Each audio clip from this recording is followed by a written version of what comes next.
Hello everyone, welcome back to the Waste World Podcast.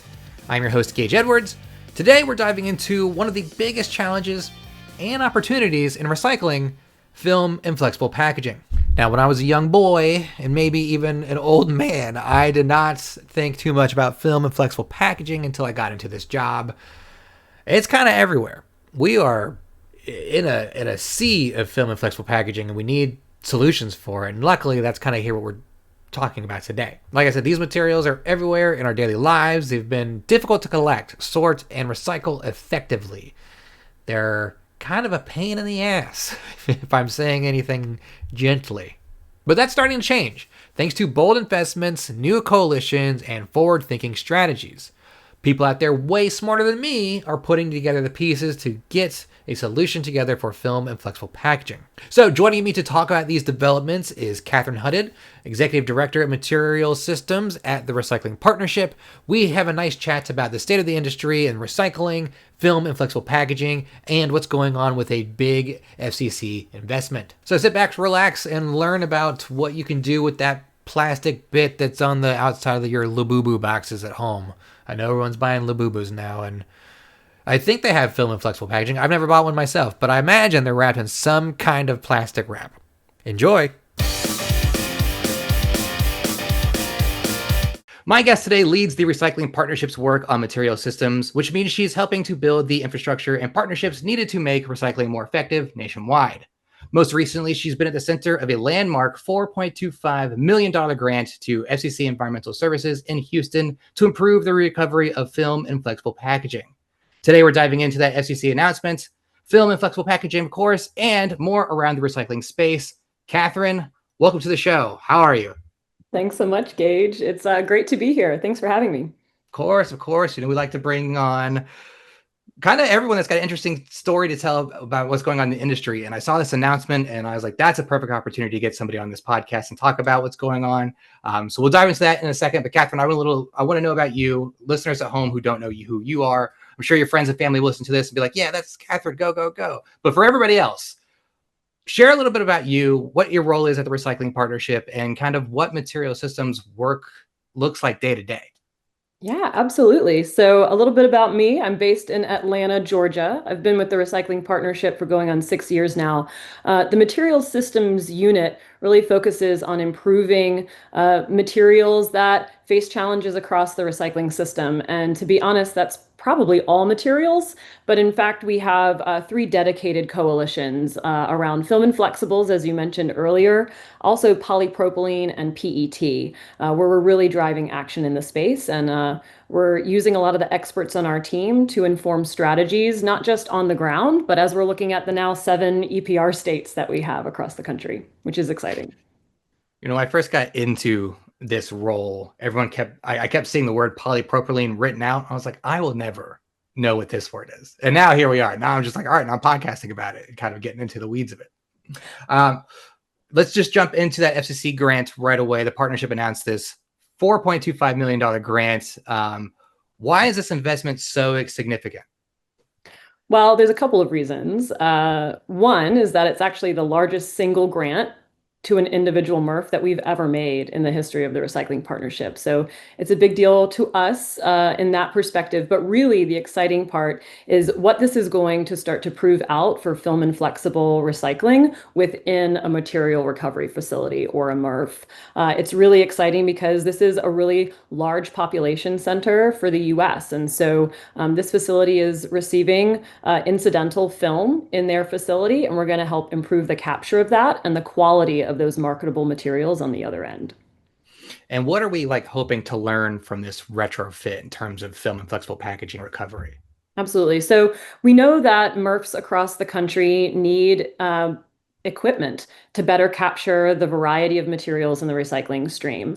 In the case of FCC, this is taking the form of optical sorters to better capture the incidental film that's coming through that facility and being able to capture it from other materials in the single stream, pulling it out of fiber, getting cotton captured in other bales, and putting it into a marketable film and flex bale.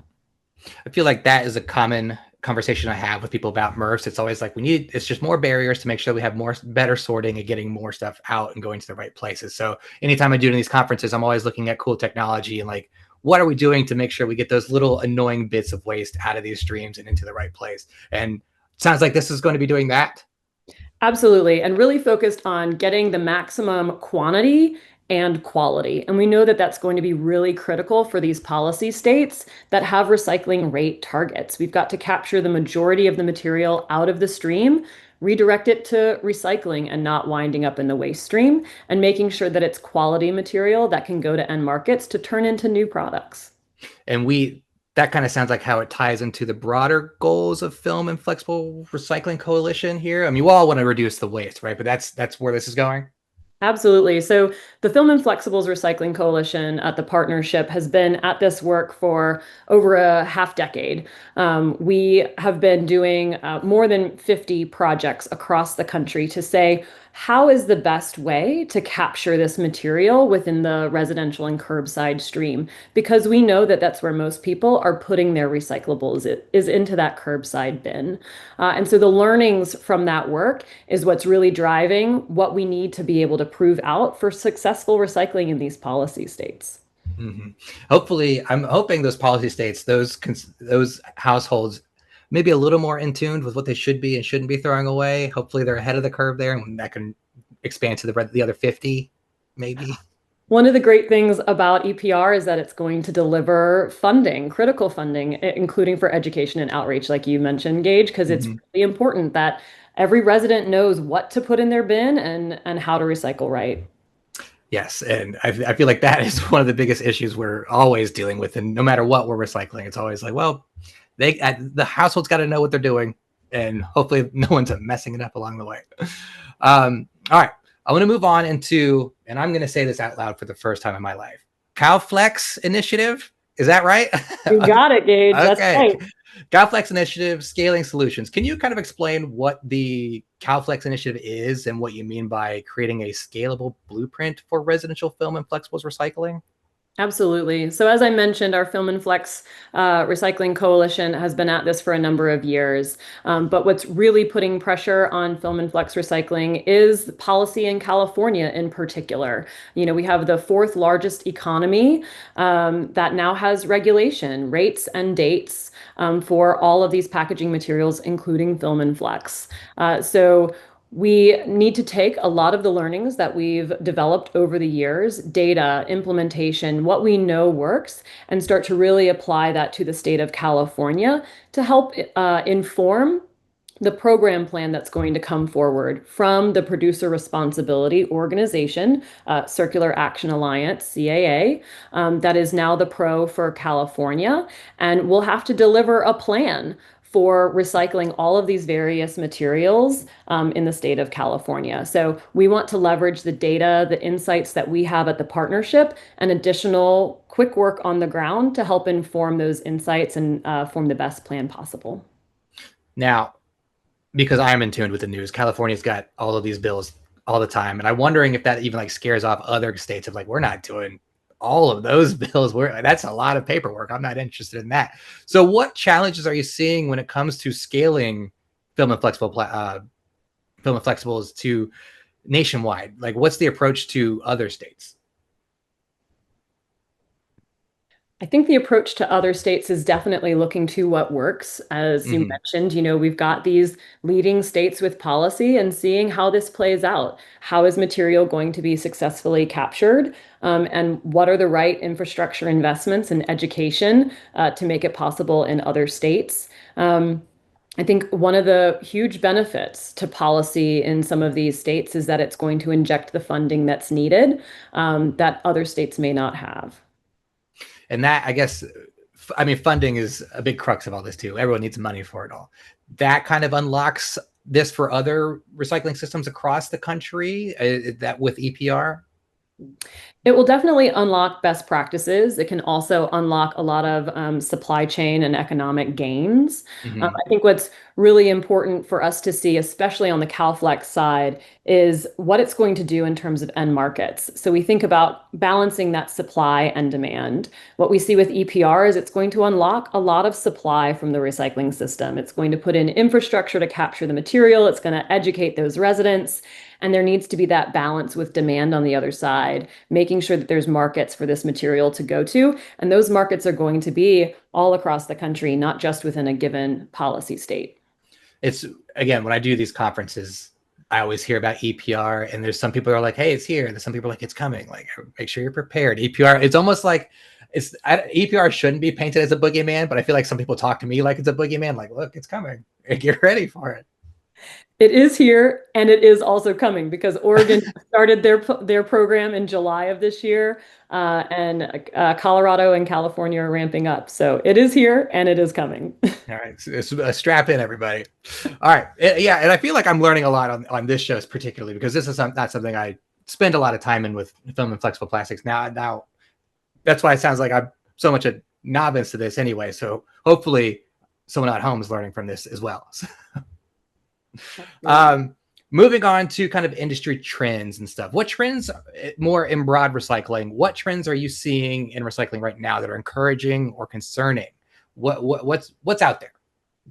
Well, I'll say what's encouraging is because of the policies that are passing, there is a lot of attention and focus on what are the right solutions and how do we really get busy very quickly to drive change within these policy states because there's compliance, regulatory compliance attached to it. So that's encouraging. I'll say another piece that's encouraging is there's a lot of momentum around that, resident outreach and education piece, that behavior change that you were talking about earlier. So that's hugely needed, and there's no silver bullet to that. So it's really encouraging to see. And then I think what we are seeing across the landscape is end markets, and also thinking about domestic. Post-consumer recycled content and how this market is going to play out. This domestic material within the US and North America has to grapple against virgin material. It also has to grapple against imports. And so there's a lot going on in the space that we're going to need to pay close attention to. Yeah, and going back to what you were saying about education, and when I talk to people who are doing, communication with the households they serve and stuff, I'm like, to me, communication is the number one tool for a good relationship, and that can be between anything. So especially, recycler or hauler and household, it's nice to see that there is strong communication going that way and building that good relationship. Like, hey, don't throw this away. We're tagging your bin. We'll collect it next time. Just get this out of there. So from my recycling perspective, that's a plus, and that's what I appreciate seeing. Absolutely. And we know that it's needed because only 21% of recyclables are getting recycled. So we know that it really, residents and consumers, they need that education. They need that information to be able to do it right and to really believe in their actions mattering. Yep. And 21% would not get me through high school. So we need to raise that percentage. Sure wouldn't. And then from your perspective, what does go into building a strong recycling system at the local and national levels? Yeah, well, we look at five critical elements of the recycling system at the Recycling Partnership. And so that starts with design. These products have to be designed from the start to be recyclable. Access, so can every household participate in recycling? And then participation, do they participate? If they have a recycling bin, do they use it?